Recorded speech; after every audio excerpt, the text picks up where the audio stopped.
না ৰখিবা না দৌৰিবা, কেৱল মাত্ৰ গৈ থাকিবা তেতিয়ালৈকে যেতিয়ালৈকে নিজৰ লক্ষ্যস্থানত উপনীত নোহোৱা। তুমি কোন হয় সেইটো ডাঙৰ কথা নহয়, তুমি কি হ'ব বিচৰা সেইটোহে ডাঙৰ কথা। গতিকে সপোন দেখা, সপোন নেদেখিলে কিবা এটা হোৱাৰ কথা নাভাবিলে সফল হ'বা কেনেকৈ। মনত ৰাখিবা, সফলতাৰ আৰম্ভণি সদায় এটা সপোনেৰেই হয়। কিন্তু কেৱল সপোন দেখিলেই নহ'ব, সেই সপোন দিঠকত পৰিণত কৰিবৰ বাবে পাগল হ'ব লাগিব। আৰু আজিৰ এই ভিডিঅ'টোত মই আপোনালোকৰ ওচৰত 4জন পাগলৰ কাহিনী ক'ম, যিকেইজনৰ পাগলৰ কাহিনী শুনাৰ পাছত আপোনাৰ মটিভেশ্যনৰ টেংকি ফুল হৈ যাব। কিন্তু ভিডিঅ'টো আৰম্ভ কৰাৰ আগত এটা ৰিকুৱেষ্ট, চেনেলটো ছাবস্ক্ৰাইব নিশ্চয় কৰিব। Story number 1। এজন ল'ৰা যাক সৰুতে গাঁৱৰ মানুহে ঘৰৰ একেবাৰে ওচৰতে থকা নামঘৰটোলৈও যাব দিয়া নাছিল। কিন্তু সেই ল'ৰাজনে যাবলৈ জেদ ধৰিছিল, সেইবাবে মাকে তাক মাৰিছিল।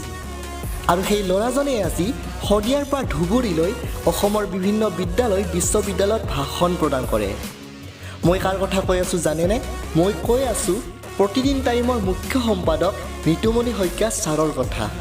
তেখেতৰ দেউতাক কলিতা আছিল আৰু মাক কেৱত।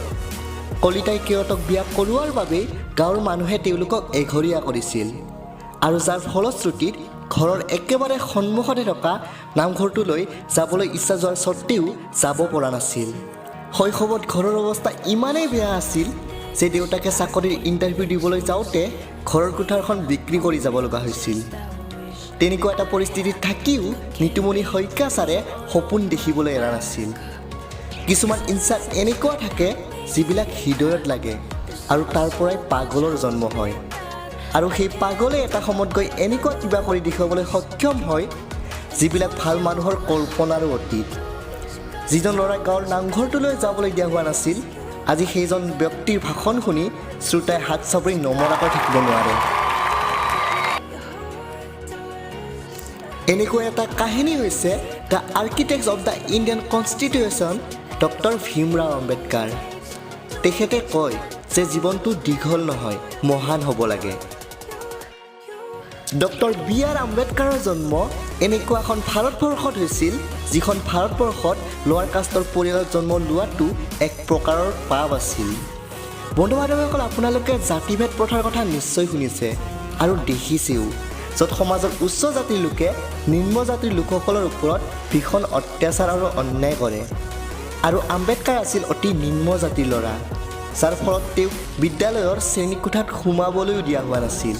এবাৰ ৰাজহুৱা কুঁৱা এটাত পানী খোৱা দেখি কেইজনমান ব্ৰাহ্মণে তাক জোতা চেণ্ডেলেৰে বহুত বেয়াকৈ মাৰিছিল, আৰু এনেদৰেই তেওঁ বহু কষ্টৰে পঢ়া শুনা কৰিব লগা হৈছিল। Doctor BR. আম্বেদকাৰ আছিল এজন স্বাভিমানী ল'ৰা। এইবিলাক অত্যাচাৰ অন্যায় তেওঁ সহ্য কৰিব পৰা নাছিল, আৰু পিছলৈকৈ তেখেতে ভিন্নতা আৰু বৈষম্যৰে ভৰা বৃহৎ ভাৰতবৰ্ষক পৃথিৱীৰ আটাইতকৈ দীঘল অলিখিত সংবিধান প্ৰস্তুত কৰি দিয়ে। আৰু যিজন ব্যক্তিক বিদ্যালয়ৰ শ্ৰেণীকোঠাত সোমাবলৈ দিয়া হোৱা নাছিল, আজি ভাৰতবৰ্ষৰ টপ স্কুলছ, কলেজেছ আৰু ইউনিভাৰ্চিটিজ তেখেতৰ নামত। Doctor BR. আম্বেদকাৰে কঠোৰ পৰিশ্ৰম, একাগ্ৰতা আৰু ধৈৰ্যৰে প্ৰমাণ কৰিবলৈ সক্ষম হ'ল যে জন্মতকৈ কৰ্ম ডাঙৰ। তুমি কোনখন ঘৰত জন্ম লৈছা সেইটো ডাঙৰ কথা নহয়, তুমি কি কৰি আছা অথবা কি কৰিব বিচাৰা সেইটোহে ডাঙৰ কথা। আৰু এটা কথা সদায় মনত ৰাখিবা, ভাগ্যই তেওঁকহে সহায় কৰে যিজনে কঠিন পৰিস্থিতিৰ সন্মুখীন হৈও নিজৰ লক্ষ্য পাহৰি নাযায়। এইবাৰ মই শুনাবলৈ গৈ আছোঁ আমেৰিকাৰ জনপ্ৰিয় এক্টৰ, স্ক্ৰীন ৰাইটাৰ, ডাইৰেক্টৰ আৰু প্ৰডিউচাৰ চিলভাষ্টাৰ ষ্টেলনৰ কাহিনী। এটা সময়ত দৰিদ্ৰতা ইমানেই আছিল যে তেখেতে ঘৈণীয়েকৰ গহনা বিক্ৰী কৰি খাব লগা হৈছিল। ভাড়াঘৰত ভাড়া দিব নোৱাৰাৰ বাবে ভাড়াঘৰৰ মালিকেও ঘৰৰ পৰা উলিয়াই দিয়ে। বহুদিন বহু ৰাতি তেখেতে বাস্তৱত ভিক্ষাৰীৰ নিচিনাকৈ জীৱন অতিবাহিত কৰে। পেটৰ ভোক গুচাবলৈ নিজতকৈও বেছি ভাল পোৱা কুকুৰটোক মাত্ৰ $25 বিক্ৰী কৰে। এনেতে তেখেতে মহম্মদ আলীৰ বক্সিং দেখে আৰু তেখেতৰ পৰা ইনস্পায়াৰ হৈ 20 ঘণ্টাত এখন মুভিৰ স্ক্ৰিপ্ট লিখি উলিয়ায়। প্ৰডাকশ্যন হাউচৰ লোকসকলে এই স্ক্ৰিপ্টখন ইমানেই বেছি ভাল পালে যে তেখেতক $1,25,000 দিবলৈ সাজু হ'ল। কিন্তু তেখেতে এটা চৰ্ত ৰাখিলে যে এই মুভিখনত লিড এক্টৰৰ ৰোলটো তেখেতে নিজেই কৰিব। কিন্তু প্ৰডাকশ্যন হাউচৰ লোকসকলে মানা কৰি দিলে আৰু কেইদিনমান পাছত তেখেতক $2,25,000 দিবলৈ মান্তি হ'ল। কিন্তু তেখেত নিজৰ জেদত অটল আছিল।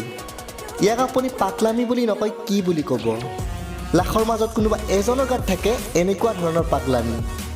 অৱশেষত তেখেতৰ পাগলামি আৰু জেদৰ আগত প্ৰডাকশ্যন হাউচৰ লোকসকলে হাৰ মানিবলৈ বাধ্য হ'ল আৰু তেখেতৰ চৰ্তটো মানি ল'লে।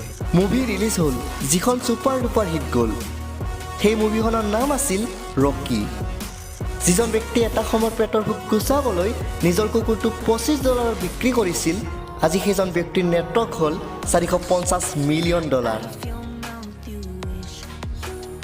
এজন সাধাৰণ ল'ৰা ইউটিউবত টেকনিকেল গুৰুজী আৰু মুম্বাই কা নিখিলৰ ভিডিঅ' দেখি ইনস্পায়াৰ হয় আৰু এটা সাধাৰণ এণ্ড্ৰইড স্মাৰ্টফোনেৰে বেলেগতকৈ অলপ বেলেগকৈ ভিডিঅ' বনাই ইউটিউবত আপলোড কৰিবলৈ লয় আৰু অতি কম সময়ৰ ভিতৰতে গোটেই অসমতে তেওঁ জনপ্ৰিয় হৈ পৰে। মই কাৰ কথা কৈ আছোঁ নিশ্চয় বুজি পায়েই গৈছে। মই কৈ আছোঁ হে দোস্ত, welcome back to my second channel Dimpuz blog. অসমৰ আটাইতকৈ জনপ্ৰিয় ইউটিউবাৰ ডিম্পু বৰুৱাৰ কথা। যিসকলে কয় যে মোৰ ওচৰত ফেচিলিটিছ নাই, সেইবাবে মই ছাকচেছ হ'ব পৰা নাই, তেন্তে তেওঁলোকক কৈ থৈ দিওঁ যে ডিম্পু বৰুৱাই যেতিয়া ইউটিউব কেৰিয়াৰ আৰম্ভ কৰিছিল, তেওঁৰ ওচৰত না DSLR কেমেৰা আছিল না লেপটপ আছিল মাত্ৰ ভিডিঅ' বনোৱাৰ প্ৰতি পাগলামি।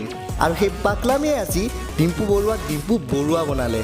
ডিম্পু বৰুৱাৰ এটা চেনেলত বৰ্তমান 2.1 মিলিয়ন ছাবস্ক্ৰাইবাৰ্ছ আছে আৰু আনটো চেনেলত 1.5 মিলিয়ন ছাবস্ক্ৰাইবাৰ্ছ আছে আৰু তেখেতৰ ইনষ্টাগ্ৰামত 8 লাখতকৈ অধিক ফলোৱাৰ্ছ আছে। সাধাৰণ এটা এণ্ড্ৰইড স্মাৰ্টফোনেৰে ইউটিউব কেৰিয়াৰ আৰম্ভ কৰা ল'ৰাজনৰ যদি ডিম্পু বৰুৱা হ'ব পাৰে, তেন্তে তুমি কিয় নোৱাৰা? প্ৰয়োজন আছে মাত্ৰ এটা সপোন দেখাৰ আৰু সেই সপোন দিঠকত পৰিণত কৰিবৰ বাবে পাগল হৈ পৰাৰ, ডিম্পু বৰুৱাৰ দৰে। কোনজন পাগলৰ কাহিনী আটাইতকৈ ভাল পালে কমেণ্ট কৰি জনাব আৰু যিসকলে চেনেলটোত নতুন তেওঁলোকে চেনেলটো ছাবস্ক্ৰাইব কৰি দিব। ভিডিঅ' বনাই আপোনালোকক মটিভেট কৰাৰ দায়িত্ব মোৰ আৰু মই বনোৱা ভিডিঅ'ত লাইক, কমেণ্ট, শ্বেয়াৰ আৰু ছাবস্ক্ৰাইব কৰি মোক মটিভেট কৰাৰ দায়িত্ব আপোনালোকৰ। Thanks for watching. My name is Ratan and Ratan always says to all of you, never give up.